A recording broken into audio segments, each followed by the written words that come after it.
Some secrets cannot be covered with stardust. Some truths cannot be suppressed by silence. My name is Virel Deason. I'm in the 3rd orbital class of Antarian Academy. I'm a galactic history, diplomacy, and ethics major. This morning, I started with a simple research paper.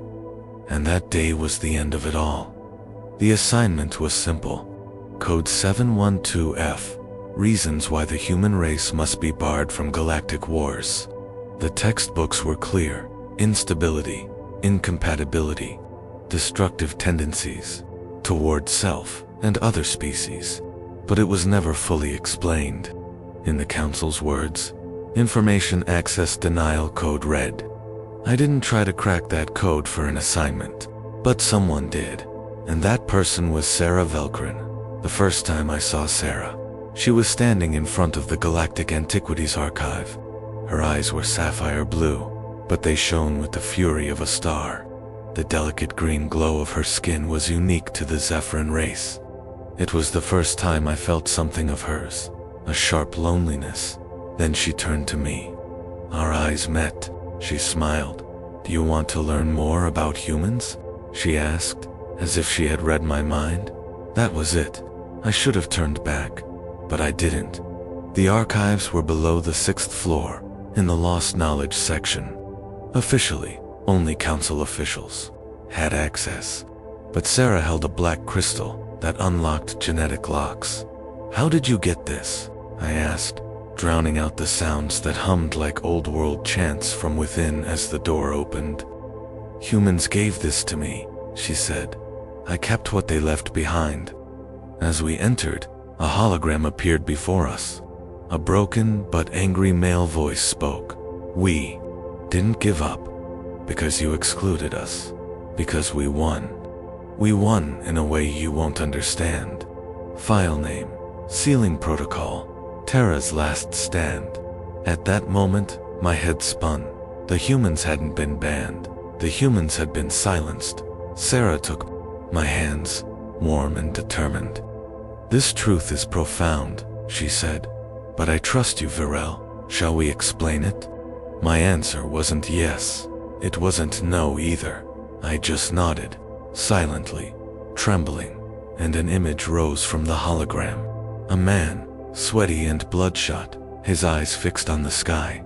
We learned to have mercy on our enemies, but they feared us for it.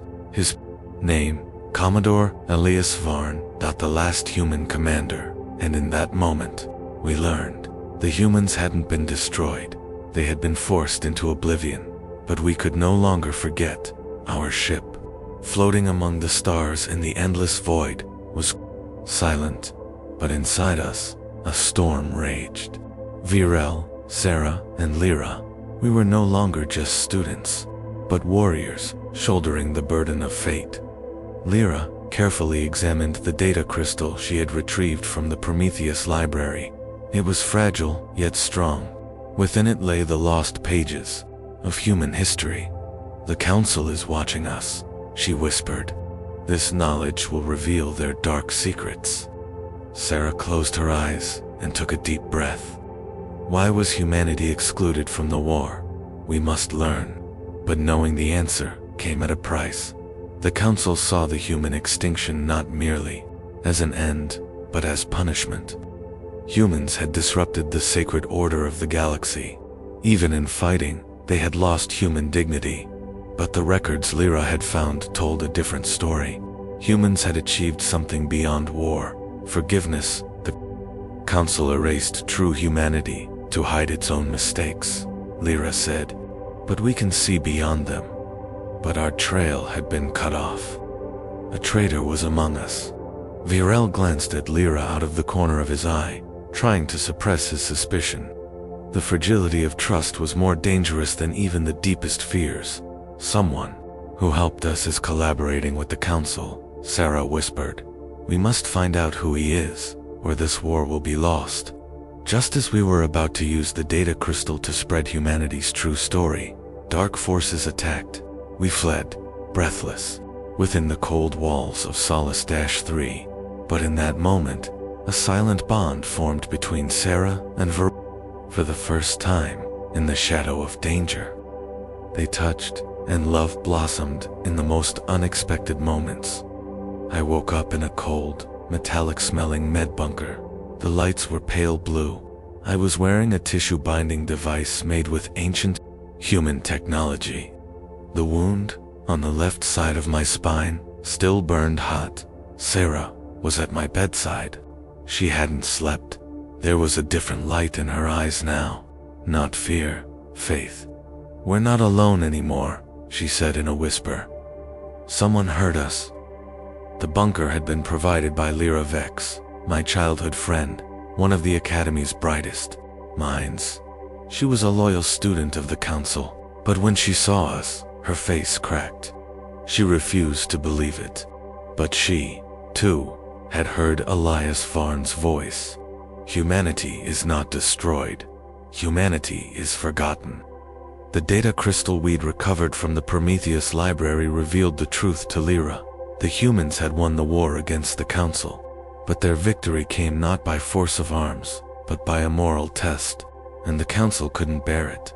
Lyra explained that the sanctuary was once an ancient place built by human colonists, Solace 3. Here, the last human was born. Her name, Alan Varn, daughter of Commodore Elias, and she lived. Sarah and I ventured into the outer reaches to find her. The atmosphere was breathable but unstable. Sarah's hands trembled as she reached for the air filter. For the first time, I kissed her. It was silent, brief, but eternal. "This war is not ours," I said. "It is now," she said. "When we found Alan, she was no longer human, not completely.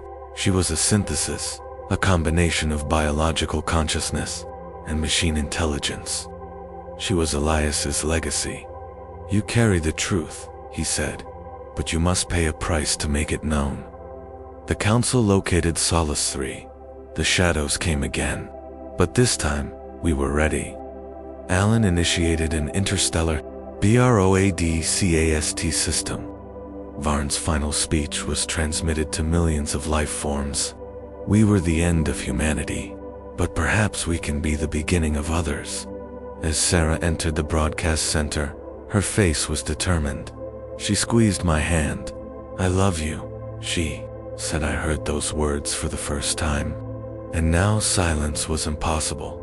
Asterisk, the stars were no longer silent. Alan connected herself to the system. The broadcast became permanent. The Council attacked. But for the first time, we fought without losing each other.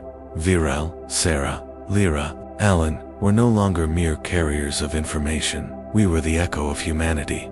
When the broadcast went off, everything was still silent. A kind of stillness had settled over us, like the silence just before the stars explode. Under the dome of Solace 3, thousands of life forms of different races had heard the truth about humanity. Alan's voice had reached the stars, but this was the beginning of the end. There were 3 of us in the bunker: Sarah, Alan, and me. Lyra was missing at first. We thought it was just a delay. Perhaps she had gone to another broadcast point, but something inside me was burning, and it felt heavy, like lead. When Lyra turned, her face was expressionless. When she saw the neuroreceptor in her hand, everything became clear. "I didn't betray you," she said. Her eyes were filled with tears. "But the Council threatened my mother. The World Archives are still in her hands. We can save her, but what they want is Alan." Sarah took a step forward. "They don't want Alan, Lyra. They want her memory. They will kill humanity's consciousness along with her." Lyra shivered. She dropped the nullifier, but it was too late. The Council's cybernetic trackers had retraced Alan's feed from where she had been watching. The gates exploded. The Council's dark hunters appeared in the sky above Solace 3. They had landed, their lights off. This wasn't a war of information anymore. It was a matter of survival. We fought side by side with Sarah, Lyra, to our aid, hacked into the system, and reconfigured Solace 3's internal security protocols. Laser walls, holographic traps, ancient human traps. They were activated one by one, but something was missing. Alan wasn't there. We found her at the central station. She spoke quietly to the monitors, to the stars, to her past. "There's only one way to stop them," she said. "I am the door. My memory is no longer just information. If they can't decipher me, they can't unlock humanity's last secret. But for that, I must close myself." Sarah protested. I remained silent. Alan's voice trembled. "This is the last human's duty. But you have become their first human friends." In that moment, Sarah cried. For the first time, Alan uploaded her memory to us in a neurofragment. Her last memories, her last words. She disabled the broadcast devices. Finally, she closed her eyes. Humanity is not something that can be forgotten, but love. Love can still be remembered. When the council arrived, all they found was an empty shell. We were going somewhere else now, to the only place where we could save Alan, along with the neurofragment that carried her legacy. The interstellar consciousness bank, Nova Spira, and Eradicated was no longer just a student.